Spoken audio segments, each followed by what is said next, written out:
New series today called "'Tis the Season." Now, we all know this song. If I was to say "'Tis the season," you all would say what? Fa la la la la la la la la, right? Yeah, because we all are aware of this song, and you know those words get thrown out around the Christmas time and in the Christmas season, right? Joyful, jolly, happy, merry. Those things get thrown out all of the time, but isn't it true that this time of year is busier than just about any other time of year? That, I mean, you've got so many things going on in your family. In fact, you just finished Thanksgiving, right? So a lot of you already have your decorations up. Some of you are heathens and had your decorations up in the beginning of November, which is wrong. It's just flat wrong because Thanksgiving needs its time. The turkey needs its day. But you have that, you're working on decorations, you got the holiday parties, right, that you're planning for. You're either hosting them or you're going to them.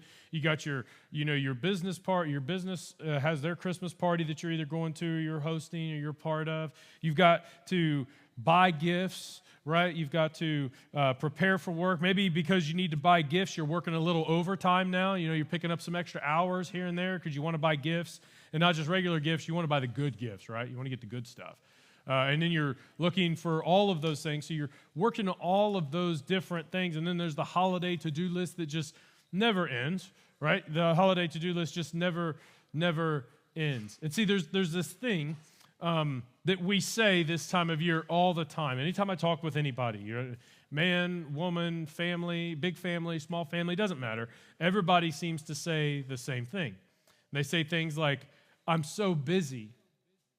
I'm getting crushed right now with the amount of things I'm doing. I'm just so slammed with life right now. There's just so much that's going on. I'm just incredibly busy and exhausted. And so when is the last time, let me ask you this, when's the last time that you truly felt present in a meaningful moment in your family? Because isn't it true that sometimes when we feel overwhelmed, because let's just be honest, that's what we feel, is overwhelmed. When you feel overwhelmed, isn't it true that you disconnect from those meaningful moments? You get overwhelmed. You can't keep going, and you just kind of get not just tired. Tired definitely happens, but overwhelmed leads to tired, leads to being absent in those moments. And see, here's the thing. This season is so good. And while I love the Christmas season, look, I love the Christmas season. I love it when we decorate the church like this. And doesn't the church look amazing? Church looks amazing. In fact, give the team a hand. They did a great job. Chrissy and her team did a great job, so thank you very much for that. Church looks amazing, and we love it. We love doing this. I love Christmas. I love all the things that come with Christmas. But there's that, it just feels like everything's important, right? It feels like there's all of these things that have to get done in the Christmas season. And in fact, in this Christmas season, it's so easy to get distracted from what matters most. Because what matters most in this season is we all know the right answer. We all know it. Like if we were to go around and ask, what matters in this season? You'd say Jesus. Every one of us would say Jesus. But we get distracted from that. And we miss those significant moments. And busyness, for some reason, in our culture is a way to feel purposeful. In fact, some of us can't even come in this room and not play on our phone or not answer emails or not be thinking about what we're going to do tomorrow, not be thinking about what's for lunch today or who we're meeting with for lunch or what deal we have to close or where we're decorating next or what party we're planning next or where we're going next, who we're entertaining, what we're doing, what gifts need to be bought, right? We just can't sit for a moment. And there's a relational cost to all of that. And there's also a spiritual cost to all of that. Because when you live your life, a life of busyness like that, you not only feel overwhelmed and tired, but you become absent from all the relationships that you would say, and if I gave you a moment, you would say, matter the most, that are the most significant. And it's all because of these distractions. Because culture elevates some of these things to say these are so important and you need to do all of these things. And they become distractions to what really matters this time of year. Because 'tis the season to be busy and overwhelmed and exhausted, and if we're just being honest, sometimes absent. Because if the goal is to celebrate Jesus, which we all agree that's the goal, if I ask you, this is the reason for the season. If the goal is to celebrate Jesus, let me ask you this, why do we organize our life around everything except the principles he taught us? We get to Christmas, and we organize our life around everything but the principles that he said matter most, the things that he said matter most. And I know this is heavy for a Christmas service, for a Christmas series, but it's true. And it's something that we all have to be aware of because culture's so good at creating and bringing those distractions around, and we get focused on it. And let me just be honest, right? I mean, if the enemy of your soul had the option, I mean, C.S. Lewis does a great job of explaining this, that all he has to do is get you distracted. He doesn't need to completely take you out of the fight because he can't do that. He can't completely take you out of the fight because if you're a follower of Jesus, you're rescued by the Lord. But what he can do is he can get you so busy, he can get you so focused on the things that don't matter, so focused on the distractions of life that he can make sure you're not effective at all in ministry. Make sure you're not effective at all in leading your family. Make sure you're not effective at all in building your kids up as believers and supporting your wife or supporting your husband. He can make sure that you are so distracted that you can't actually do the things that God has called you to do. And here's the deal. There's actually a lesson about this in the scriptures. There's a lesson about this whole entire thing, and it's a lesson we breeze over and we fly through it. We don't often stop here because there's not a lot of those really cool, cute verses that we love to have. There's not a lot of those really cool, cute things that we like to, put on our coffee mugs or on our T-shirts and stuff like that, but it's a key part of what it means to manage our lives well. So if you have your Bibles, we're going to be in Luke chapter 10. We're going to start in verse 38. So I'll give you a second to get there, and I'll set the stage for you. So this is the Gospel of Luke, and for those of you that aren't familiar, Luke, he thoroughly investigated all the things that he talked about. So what Luke did is he was not a follower of Jesus when Jesus was here on earth. He was a follower of Jesus after the resurrection. So after the resurrection, Luke became a follower of Jesus. His friend Theophilus said, hey, I follow Jesus, but I want to know more about it. So Luke, being a doctor and very detail-oriented and really kind of a documentarian, he says, hey, go research this guy named Jesus. And so Luke does. Luke goes and researches this guy named Jesus and learns more and more and more about him. In fact, the book of Luke and the book of Acts were written by this guy Luke because he goes and investigates all of these things, all of these signs. Luke's even categorized around 7 signs.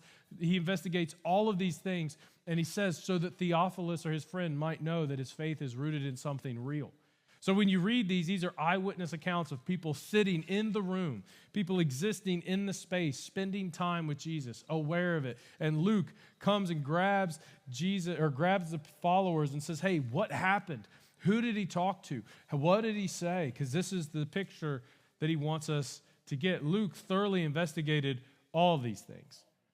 And now Jesus has just finished teaching and he's moving. There's a phrase that's mentioned multiple times in Luke and also in Mark, and it's the phrase, as he went along, which demonstrates that there's no rush. There's no moving to the next thing. There's no like, okay, I completed that task, and we're going to the next task, which is, can we be honest, so many of us are so focused on doing this time of year. That he took life as it happened, and as he went along. He was intentional with it, but he was intentional with every one of the moments. He didn't close one moment to run to the next. He spent time in those moments. Some people say he did ministry or did life 3 miles an hour, which is the average stroll of a human. And it's in that context that we read Luke chapter 10, verse 38. So if you're there, we like to say word here at church. All right, hold on. I lost my ability to control the slides. No, I've got it. It's okay. I've got it. I think I got it. If not, my man Tom's going to save me here. Did it work? Sweet, it worked. All right, so it says, as Jesus and his disciples were on their way, They came to a village where a woman named Martha opened her home to him. Now we know this is Mary and Martha from John, from the book of John, when Jesus raises Lazarus from the dead. This is the village of Bethany. And in the village of Bethany, Jesus probably went there a few times. He's friends with this family. He's friends with Lazarus for sure, some way, we're not really sure how. But we know he knows them. He knows they're friends because it even says in John's gospel, says that he loved Lazarus. And Martha is hanging out, and she opened her home to him. Now, for us, we don't realize the cultural context here. When it says she opened her home, it means that she opened to host him, which is a really, really big deal in Middle Eastern culture. When you host somebody, you are hospitable to them. You're not just like, hey, come on, dog, come over. Whatever's in the fridge, eat what's in the fridge. That's not what it is, right? Some people in my family and around my area, they have fridge rights, which means when you come over to the house, you just eat whatever from the fridge, dog. I don't even care. This was not that. This was you showed up, and it was prepared for you. That was what hospitality looked like in Israel at that time. Still in Israel today, it's a similar thing. That you show up and people are ready. It's considered good manners and good to be hospitable. Here's the deal, though. That takes a lot of time and a lot of effort. And so Martha is running around and preparing for it. But while Martha, was opened her house to it, she had a sister called Mary who sat at the Lord's feet listening to what he said. Now, I got to pause here because this is going to disconnect from the sermon. It's not going to make a lot of sense, but I got to stop and mention it, or I wouldn't be a good pastor if I didn't. So this section right here, this verse, was so controversial in that day. Because here's the deal. Women were not allowed to follow a rabbi. They weren't allowed to be at a rabbi's feet and learn from him. That's what this phrase, sitting at the Lord's feet, meant. It was that you were sitting, learning from him. In essence, it was like being a disciple of Jesus.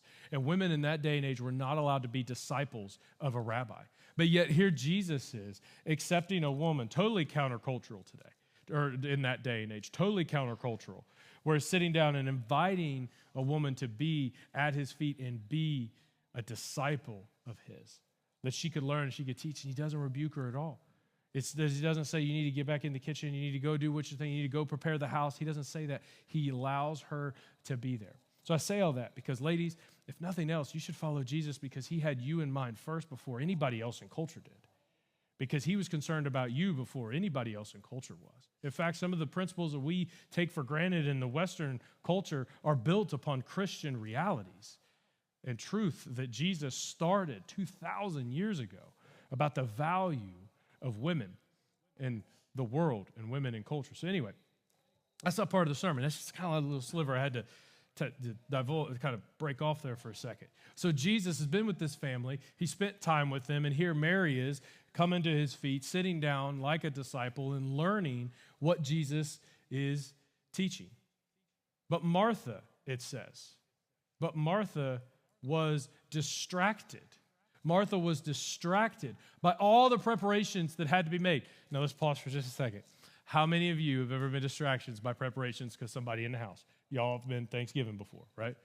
Our family hosted Thanksgiving for the first time in a while, just whatever weeks ago that was. 2 weeks, 1 week, I don't know. It's all running together. Last week, see, thank you. It's all just, I don't even know. What day is it? Today's Sunday, right? I'm supposed to be here. It's not Saturday? Okay. So it's Thanksgiving, and we're hosting in the family, and it's our first time hosting. And look, you want to talk about distracted by preparations? This distracted by preparations is when you host an entire family over. We had over 20 people in the house, which was chaotic, right? I'm not used to that at all. And to say you're distracted by it would not be the way we would consider it, right? Because when you have somebody over at your house and you're trying to be hospitable to them, it's not a distraction to do preparations, right? That's not how we would categorize it. We would categorize it as, hey, I'm being intentional with the preparations. But in this moment, Luke, talking to the eyewitnesses, as he recounts what happened, Luke says, no, Martha was actually distracted by the preparations because she was trying to get it to be perfect. She was trying to get it to be exactly right. She spent so much time and was so distracted by things that honestly may not have mattered as much, that she was missing out on something really, really important. And you can hear Martha. She's angry. She's frustrated. Lord, she goes to Jesus. And she says, Lord, don't you care that my sister has left me to do all the work by myself? I mean, Lord, don't you care that she just left me to do all the work. Here I am. Tell her to help me. Jesus, look, I love you, Lord. There's a lot of stuff going on here. There's a lot of people here. But this house doesn't make itself, right? I mean, the food's not going to make itself. Everybody needs to eat, right? And some of you know exactly what I'm talking about. Some of you, in every relationship, there's the person who just floats through life, and then there's the person that's very intentional with preparation, right? And see, what I've noticed is sometimes there's some of us that, like, I'm very intentional about some things. Other things I'm not as intentional about, and I need somebody, like I need Leah there to be that person for me. But in this moment, Martha is the person who's like, wait a second, we are not prepared. And I don't know if you know, Lord, but this thing doesn't just happen on its own. It doesn't just show up and you guys show up and food is made. You don't just show up and the house is made and it's ready for you to sit and there's space for you to teach your disciples and gather people and tell them about God. Like this doesn't just happen. It's intentional. There's a lot of energy that goes into this, Lord. And my sister, who's her house, she's supposed to be here helping me too. She's not doing anything. So, Lord, please tell her to do something. Let me pause for just a second. Have you ever said that prayer before? Have you ever been so overwhelmed, because you can hear it in Martha's voice, that she's so overwhelmed, where she's like, Lord, I don't even really care. I just need you to show up. I just need you to be here in this moment. Lord, I just need you to show up. I can't do it alone anymore. Tell Mary to help me. Have you ever been there where you've just needed the Lord to show up? Where you just needed him and you've prayed and you've asked, like, Lord, can you please help me? Lord, please help me. Have you ever prayed for patience in a specific season? Lord, please help me. Lord, I don't know how to be a good parent right now. Please help me. Lord, I'm not sure what my family needs next, what my wife needs next, what my husband needs next. Lord, please help me. Because when you feel overwhelmed, we've all been there, when you begin to feel overwhelmed, isn't it true that's when your prayer life is the best? When things start to get a little weird, things start to get really heavy, you feel overwhelmed, that's when your prayer life actually is the best. We've all heard and been where Martha is. We've all said these types of prayers before. And if you've been there, Martha's your people. Because she's distracted by the preparations. And it's the distraction that caused her to be overwhelmed. It was focusing on not necessarily the wrong things, but not focusing on what mattered most, caused her to be overwhelmed. And then she responds and explodes and responds this way. And this is really powerful what Jesus says next. What Jesus says next is if we can grasp it, if we can catch it in a bottle, if we can pay attention to it, man, it would change the way we live our life. Listen to what Jesus says next. Martha, Martha, he responds. Martha, Martha, you are worried and upset about many things. You've got it, Tom. I can't control it anymore. I can't do it anymore. I'm overwhelmed. Martha, Martha, you are worried and upset about many things. Look, gentlemen, eyes up here. Don't ever use this phrase. This is not a tactic you can use, okay? You're not Jesus. You cannot use this tactic with your wife ever. Okay, you can't look and go, honey, you're worried about so many things, but not about what's important. That will, I have a spare bedroom for you if you need a place to stay. It says, you are worried and upset about many things, but few are needed, or indeed only one. So she's like so focused on the preparation, so focused on the thing, so focused on this, she's missing the thing that matters most. And the thing that matters most was sitting right in front of her. And it was Jesus. And it wasn't just Jesus. It was her family. Mary's sitting in there. Her brother Lazarus is in there. Her friends, the disciples, are in there. Other people from the village that she grew up in could have been sitting there at the feet of Jesus as he's teaching. She traded what was urgent for what was most valuable. And Jesus says, Martha, Martha. He doesn't say it like in a rebuke. He's like, Martha, you missed it. It's okay.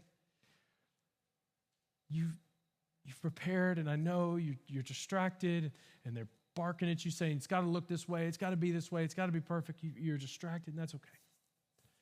But you're worried about so many things. But only a few are needed, or indeed only one.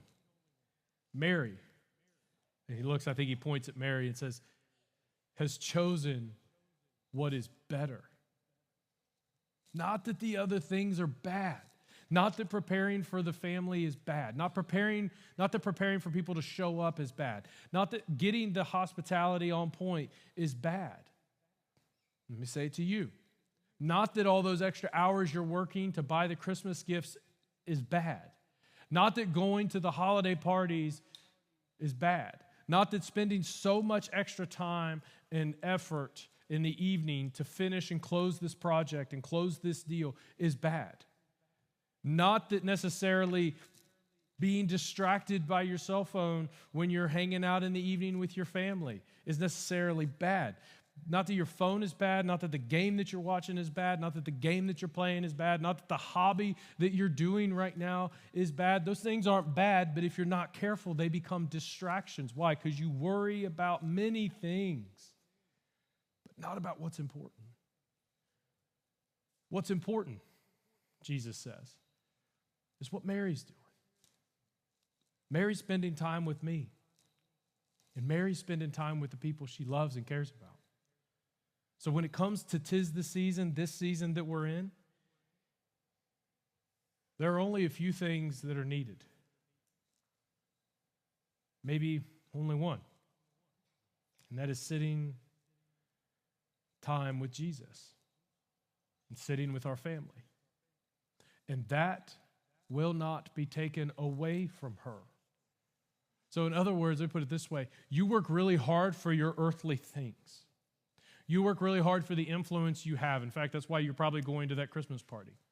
You work really, really hard for the money that you have. You work really, and that's why you're working so many hours overtime.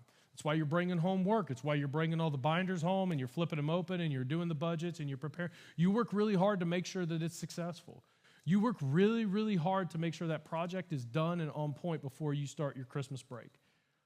You do really hard to make sure the kids are able to go to all of the sports they need to. Meanwhile, you can't even figure out what sport you're going to next, right? You don't even know where you're going. You just show up and look at the family calendar, and we're going here next, right? So all those things, it's not that Jesus says they're bad. It just says that if we're not careful, they're a distraction. And they distract us from what matters most, which is our relationship with Him and our relationship with our family. Because we all know that all of the wealth and all the earthly tussle and all the, hustle culture that we believe in and we do, all of that can be taken from you in an instant. All it takes is one person getting sick in the family. All it takes is one kid to go to the hospital and then you're paying thousands and thousands of dollars of medical bills. All it takes is a catastrophic loss of a family member. And everything that you've worked so hard for in this earthly world goes away. The car goes away. The house goes away. The things that you spend all your time and energy and money doing goes away. And again, these aren't bad. Jesus doesn't categorize them as bad. He just says there is an option that's better. You should still focus on those things. You still need to work on those things, but you should not be distracted by those things. There's better. And better is sitting with people who matter the most. That will not be taken away from you. So the question is, okay, Brandon, what do I do? How do I even do that? What does that mean? Look, I've got it. It's a super, super simple action point. I try to make things as easy as possible because I'm not that smart and I need the cookies on the lowest shelf. So I try to do that because I need to be able to explain it up here. So I try to make it really easy for you. So here's the action point, okay? This is important. You're going to want to write it down. You're going to want to take a picture because this is so important. But in this season, you should be like Mary and sit more. You should sit more. Make sure that you spell that first part right, okay? Make sure you spell sit right, or else you won't understand your notes later when you go with that. That you should sit more.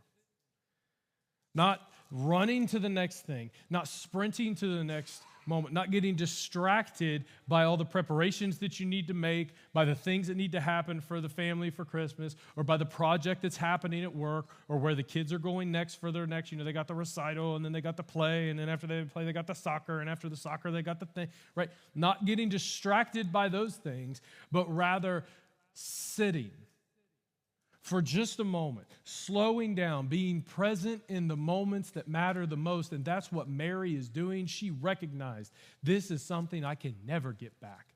And let me tell you this, your kids are only kids once. I heard something that was so depressing one time, so I'm going to tell it to you because I spread joy around here. You'll never know when it's the last time you pick your kid up. When that time happens and it's the last time you actually pick your kid up and hold them in your arms, you won't know that's the last time. And you'll look back and you won't even think about it until later. Because those moments that you spend with your family, those moments that you spend around the fireplace, around the Christmas tree, at the dinner table, those moments are better than the distraction of the other thing. The other thing is important. It's always important. The business is important, the job is important, the money is important, the holiday projects are important, the Christmas party's important, all that stuff's important, but it's not better. And if left unchecked, it will be a distraction. And so here's the challenge. We have to decide to sit with our family more. So that's the challenge I want for you. This is what I want you to do. And I know this is going to be hard because some of you guys are like, look, Brandon, I don't even have space to breathe right now. And I understand. This season is busy, and you have so many things you need to get done. And maybe you just live your life this way all the time. Maybe this is like, this isn't season, this is life, dog. Like, what are you talking about? If that's you, and that's where you are, then you've got to be intentional about it to make sure the distractions don't get in the way. So here's the deal. I want you to sit with your family once a day. Sit with them. Do not rush to the next thing. And you know what? Here's the thing. Gentlemen, ladies, let me be very honest. This thing, let me show you a really cool thing you can do. You ever get to the point where it's like, people bother me all the time. I got to answer emails all the time. I got to leave cell phone, I got to do my text message all the time. Are you ready? It's very simple. You leave it. Over there, it can't bother me. So when you go home, it's okay, it's in a case. When you go home, that's what everybody's thinking, like, oh gosh, you just threw a phone. It's in a case. Trust me, it's an OtterBox. It's going to be fine. Thing's like 4 years old anyway. The point is, I think it would be used for self-defense at this point, honestly. The point is that if you set it down and you leave it, it can't distract you. Maybe that means that you need to be intentional with what you do with your phone. Maybe that means you need to be intentional with what you do with your entertainment. Maybe that means you need to be intentional with, say, hey, you know what? I'm not going to watch every one of the football games in the college football playoff. Gentlemen, I know that's a big ask, but maybe it's the one you need to do. That maybe that's a distraction and sitting with your family is more important. That maybe you need to take some time and say, you know what? I'm not going to pull those overtime hours. I'm just not. But man, that means you're not going to be able to buy them that one extra amazing gift that you wanted to get them. Yeah, I know, but what's more important? The gift you get them that they're only going to play with the cardboard box anyway? That you're going to spend time and get them the awesome gift? Cool, amazing, great. Or the time that you're going to spend with them that evening over dinner. Again, it's not that the things are bad. It's just that there's better. And so Jesus makes the point. Mary chose better. He compares it. There's acceptable, and you can do that, and then there's better.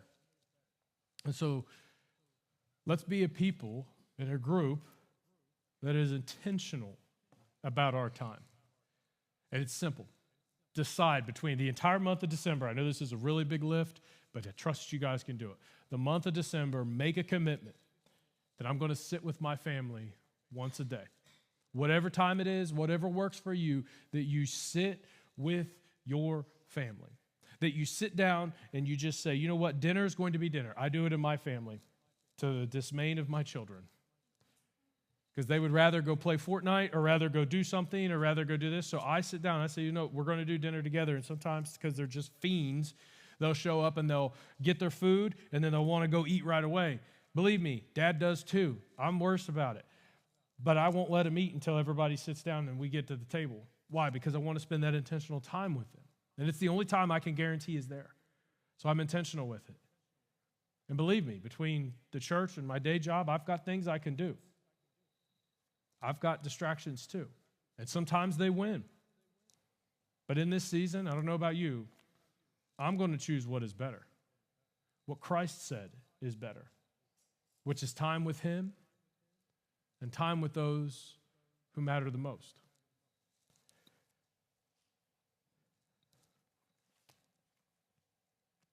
So don't rush to the next thing. Don't let the distractions get loud in this season. Don't get pulled to the left or to the right. You know what matters most in your life. So be intentional about it and decide to sit with them at least once a day, where the distractions are set aside, the phones are set aside, the TV's turned off, and be with them. And if you're able to do that, your family will be better. I'm not saying this is easy. It's simple, although not easy. So don't rush, don't push, don't get distracted. Sit with the people who matter most. And with that, I would love to pray for you. Lord, thank you so much for your grace, for your mercies.